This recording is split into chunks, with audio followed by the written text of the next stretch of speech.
250 victimes potentielles d'agressions sexuelles et de viols au cours des 30 dernières années, 184 plaintes, 18 hôpitaux de l'Ouest concernés selon le journal du dimanche, dont 8 en Bretagne. Ce sont les chiffres vertigineux de l'affaire Le Squarnec, possiblement le plus grand scandale de pédophilie en France. Jonzac, petite commune de Charente-Maritime, le point de départ de toute cette enquête. En avril 2017, une fillette de 6 ans accuse son voisin d'agression sexuelle. Ce voisin, c'est Joël Le Squarnec, un chirurgien à la retraite. Aujourd'hui âgé de 68 ans, il est placé en détention provisoire et est finalement poursuivi pour viol. Pire, les gendarmes vont mettre la main sur son journal intime et 2 répertoires. 200 noms d'enfants y sont recensés, 200 victimes potentielles. Dans ses carnets, Joël Le Squarnec décrit sans aucun remords des dizaines et dizaines d'agressions sexuelles et de viols sur de jeunes patients, sur une période allant de 1989 à 2017. Il reconnaît en partie les faits, le reste serait fantasmé selon son avocat. Le suspect aurait sévi dans la quinzaine d'hôpitaux où il a travaillé. Il profitait de son aura de chirurgien pour passer à l'acte. Nombre d'enfants n'avaient pas conscience des faits. C'est le cas de cette patiente Vantaise, 10 ans à l'époque. Je savais qu'il s'était passé un truc, mais je ne savais pas quoi. Il y a 8 ans, j'avais posé la question à ma mère s'il n'était pas arrivé quelque chose en tant qu'enfant, si j'avais pas émis des hypothèses, quelque chose qui aurait pu mettre la puce à l'oreille. Et elle m'avait dit qu'elle avait toujours fait attention à qui elle nous avait confié. Et du coup, après le passage des gendarmes, j'ai tout de suite appelé. Je lui ai dit, maman, tu te rappelles la question dont je t'ai posée il y a 8 ans? Ben voilà, j'ai ma réponse. J'ai les gendarmes qui viennent de venir à la maison. C'est le chirurgien qui m'a opéré, qui m'a violée. Joël Le Squarnec a passé la moitié de sa carrière en Bretagne. Le chirurgien a travaillé dans 8 établissements de santé de la région. Il était en poste à la clinique de Vannes, à l'ancien hôpital de Lorient et à Quimperlé. Mais il a aussi effectué des remplacements à Malétroit, Quimper, Pontivy, Morlaix et au nouvel hôpital du Scorff à Lorient. Au total, 123 plaintes ont été déposées en Bretagne. Une centaine de cas sont suspectés dans le Morbihan, plus d'une vingtaine dans le Finistère. Le parquet de Lorient a été saisi pour mener le volet breton de l'enquête. Joël Le Squarnec, lui, attend son procès en prison. Il comparaîtra en mars 2020 devant la cour d'assises de Charente-Maritime pour 2 faits de viol, dont celui de sa voisine de Jonzac.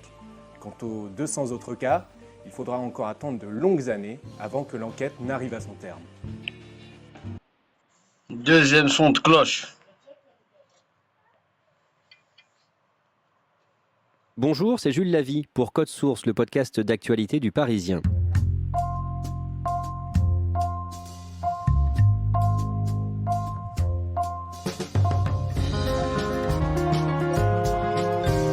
Le chirurgien Joël Le Squarnec, 68 ans, exerçait jusqu'en 2017 à Jonzac, en Charente-Maritime. En mars prochain, il sera jugé pour les viols ou agressions sexuelles de 4 fillettes. Et d'après les enquêteurs, cet homme pourrait avoir fait 250 victimes. À ce jour, 184 personnes ont porté plainte. C'est la une du Parisien ce matin. Il pourrait être le plus grand criminel sexuel démasqué dans notre pays. Il s'agirait de l'histoire de pédophilie la plus importante de notre histoire. Récit de Ronan Folgoas et Vincent Gautrono du service police-justice du Parisien.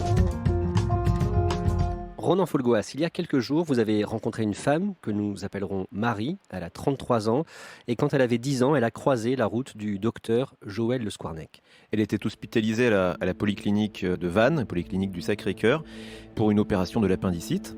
Et effectivement, elle a croisé la route du docteur Joël Le Squarnec.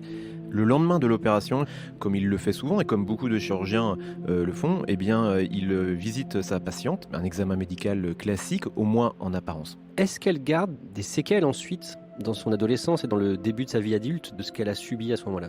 Alors pas immédiatement, mais dans sa vie d'adulte, elle va être traversée pendant de nombreuses années par un mal-être assez diffus. Et... Ça c'est fait depuis la cité poubelle, modèle.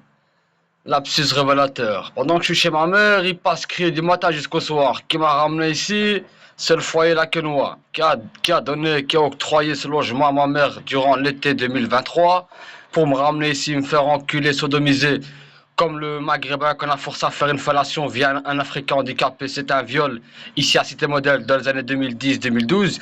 Comme au Castor, il y a eu le même coup. Ils ont ramené un Africain, un Maghrébin qui avait un problème, ils l'ont forcé à faire une fellation, c'est aussi un viol. Et j'étais au boulevard d'Anvers, numéro 13, à 1000 Bruxelles, c'est juste derrière. Et donc, deuxième fois, Et à chaque fois, il y a comme qui dirait anguille sous roche. Donc, on va recommencer, on va continuer. Et une sexualité assez contrariée, c'est ce qu'elle racontera récemment. Mais elle ne sait pas pourquoi à ce moment-là. Elle n'a pas identifié l'origine de son mal-être. Un spécialiste, toutefois, lui a suggéré l'idée qu'elle avait dû subir un traumatisme pendant son enfance, un traumatisme peut-être d'origine sexuelle, mais alors elle a mené son enquête personnelle, mais elle n'a rien trouvé. Au printemps dernier, les gendarmes viennent la voir chez elle. Ils ont quelque chose à lui dire dans le cadre de l'enquête sur Joël Le Squarnec. On va voir maintenant comment et pourquoi ce chirurgien digestif est arrêté. Vincent Gautrono, en 2017, Joël Le Squarnec s'en prend à une fillette, la fille de ses voisins, à Jonzac, en Charente-Maritime. En avril 2017, Joël Le Squarnec, il repère sa voisine qui joue dans son jardin. Il s'approche d'elle, il va baisser son pantalon, baisser le pantalon de la petite fille, et il va s'exhiber devant elle. Il s'est exhibé devant elle, la petite fille dira qu'il s'est masturbé, mais on n'est pas exactement sûr de ce qu'elle a subi à ce moment-là. Que fait la fillette ? La fillette, elle va parler à ses parents, elle dit tout simplement le voisin, il m'a montré son zizi. Loches, Vannes, Quimperlé, Lorient, Pontivy, Morlaix ou encore Jonzac, les villes et hôpitaux de l'ouest de la France dans lesquels Joël Le Squarnec a exercé de 1983 à 2017 un itinéraire professionnel qui se confond avec un parcours criminel effroyable, celui d'un chirurgien pédophile aux plus de 250 victimes potentielles. Ce qu'il a fait, c'est innommable. Enfin, j'étais sans défense, j'étais endormie. J'avais 9 ans et mes parents avaient donné la confiance au médecin pour aller me faire opérer. Je suis sorti de cette opération. J'étais totalement différent. Je sais que je suis sorti très très triste, très énervé.